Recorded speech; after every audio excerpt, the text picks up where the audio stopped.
Hey everybody, it's me, Alex Garcia, aka the COG, coming at you from www.comicbookclique.com to bring you, as always, the best day of the week, brand new comic book day. This is the fifth week. We got Halloween coming up a couple days from now. Fifth week usually means a light week or not much going on week, but we do have a couple conclusions to some stories that were kind of epic. But we got a special episode, or I should say issue, from, let's start in DC, from Absolute Batman Annual Number 1 by Daniel Warren Johnson and James Harren, Dave Stewart, a couple other people on this issue. Guys, the big thing in this issue is the fact that we got Daniel Warren Johnson doing an issue of Absolute Batman. This is a story that just kind of fleshes out the background of Absolute Batman. It's a story set kind of like in his origin days. This is set before anything that's happened that we've seen so far. We get Bruce having to deal with what looks like a bunch of neo-Nazi type people. They're running amok in town. A priest comes to Bruce and tells him, hey, I need your help dealing with the situation. He tries to handle it one way, it doesn't work. Then the Batman needs to show up, and he does. In typical, grand, beautiful Daniel Warren Johnson way, Batman shows up and just raised heck on this camp. It reminded me a lot of like the Dark Knight Returns when Batman had to fight the mutants. This had a lot of great moments like that. In the end, we get the kind of the origin to this universe's Batman's Batmobile. I'm just gonna come out and say it.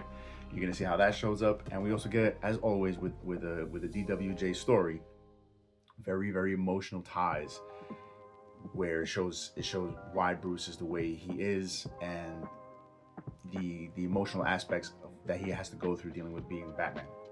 That was the first story. Second story by James Harren, and a couple others, deals with the Black Mask gang, right? It was a bit of a confusing story. It was kind of all over the place. I'm not even sure when exactly it takes place, but in the end, it seems as though we get another appearance for another Bat villain character. Let me know if you felt the same way about it. It's not blatantly spelled out. I'm like I said, I found the story to be a little confusing. The Daniel Warren Johnson story was definitely the home run hitter story right here, but I'm pretty sure both stories will be referenced in coming issues of Absolute Batman. You definitely do not want to miss this. Don't just take it for granted that it's an annual. Check out this issue. Fantastic stuff. And let's jump over to Vault. I'm a big fan of the Barbaric series by Michael Morisi, and on this issue we have Gu Balbi on the art, and this is Barbaric the Black Knight. Now, Barbaric is a story of Owen the Barbarian. Kind of sound like another barbarian we're all familiar with. In this world, we have Owen the Barbarian, who has an axe that he must satiate the axe's thirst by killing people, and he has to help people who ask him for help, even though he doesn't really want to. He's cursed to do these things. In this story, though, we get a lot of the side characters, like a side mission, right? Owen the Barbarian does not show up here. This is explaining this Black Knight character, and we get the introduction of another talking weapon in this world. We get Sarah and company, the witch, and a couple of her colleagues. They're on a mission to figure out, someone who's doing some heinous stuff in a village. But in doing so, they basically have a new villain emerge, where now they must go and get the help of the rest of the team. Great issue. As always in this world, the action is brutal, it's intense, it's right in your face. If you're a fan of stuff like Conan or like Mad Max, things like that, you definitely want to check this stuff out. And it also has a lot of comedic appeal as well. Barbaric, happy to see you back. Good stuff. Let's see you check out Marvel, where we have the conclusion of The Death of the Silver Surfer by Greg Pak and Sumit Kumar. Guys, I told you I haven't really been enjoying the series. I'm kind of happy it's ended. And this whole thing really just felt like, hey, we have a female Silver Surfer now in the MCU. Let's make that fit in the regular MCU. The Silver Surfer does not really die in this issue. He's kind of swept off the board in a way that in a way that, you know, he can easily come back. And in the meantime, we have a new female Silver Surfer, and she seems a bit more intense. It was okay. Unless you're the biggest fan of the Silver Surfer, I would say you can totally skip this miniseries. Yeah. But the series I don't recommend you miss out on is Imperial. Number 4, The Conclusion, by Jonathan Hickman, Federico Vincentini, Ivan Colello, and Federico Lee. Guys, every issue up until this one has kind of been a lot of espionage, a lot of talking, a lot of background. This all hits the fan this issue. We got tons of action. We got the Wakandan Empire, we got the Skrulls, we got the Shi'ar, we got the Kree. Everybody's involved, everybody's fighting, everybody's all over the place. All the heroes, villains, everybody's showing up. The big thing, as you can see, I don't know if we really discussed it in the last issue because we did have quite a delay from 3 to 4, but the return of these characters, and that's something I've got really excited for. I'm happy to see the Inhumans back on the board. I was not a fan of the way the Inhumans got swept into the Marvel Universe because when they were trying to push out the X-Men, but I've always been a fan of the Inhumans, so I was upset when they got completely taken off the board. See them come back, and to come back in a way like this is good stuff.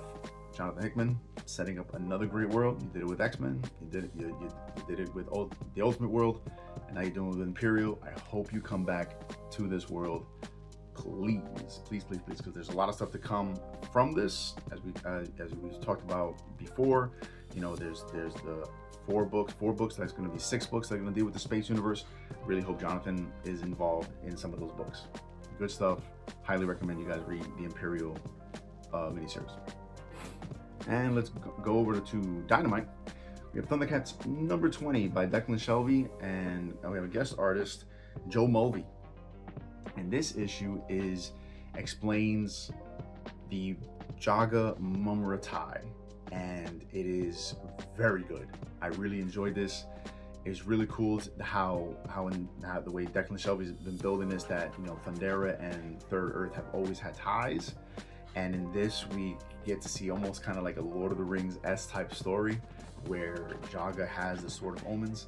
He's being taken through the time doors and experiencing these many events that are integral to what's going on in ThunderCats. We get a little bit more understanding as to why Lion-O becomes Apex. Sorry for the spoilers, but it's been a while. And we get to see how the relationship of Jaga and Mumra evolved and devolved. Really, really fun issue. Declan, you just continue to build this world of ThunderCats. You're kicking butt on it. Thank you so much. And also, this cover is beautiful. Tiger is my favorite ThunderCat, so it's awesome. Nice. And guys, last but not least, we have Cheetara by I believe Nate Cosby and David Cousins. This is a one-shot. Not a big buy-in on this one. I was a little reluctant to buy it, but I'm really enjoying the world of ThunderCats. This kind of jumps off of the whole Cheetara miniseries where, you know, Cheetara is having these visions about Third Earth. Here we get kind of more of that. The main purpose of this issue seems to be to introduce yet another new ThunderCat character. I'm not going to spoil who it is, but it seems like she's going to have a major role in what's to come in ThunderCats. This was a fun issue in that I like seeing the Cheetara Bengali relationship in it, because we get a lot of that in the regular series. So this kind of gives you more of that, so you can understand why there is that love triangle that's going on right now. So that was a lot of good stuff. It was a light week, so I figured why not, because that is everything that I picked up for this week. But guys, we're still dropping the big news bombs on www.comicbookclique.com. Make sure you're following us there for all the comic news and pop culture news and wrestling news, because don't forget, we're also Dirt Sheet Radio, where Jon Escudero is also constantly dropping the big wrestling news. Make sure you're following us on our website, on our YouTube, on our X, Instagram, Facebook. We are all over the place. Please like, share, and subscribe as much as you can. And as always, keep the comments coming. Let's keep these conversations going. Let me know how you feel about fifth weeks. A lot of people hate fifth weeks. You know, I'm just happy it's Wednesday. So let me know what I should have picked up, what I missed out on. Let's keep this conversation going. As always, guys, really appreciate your time.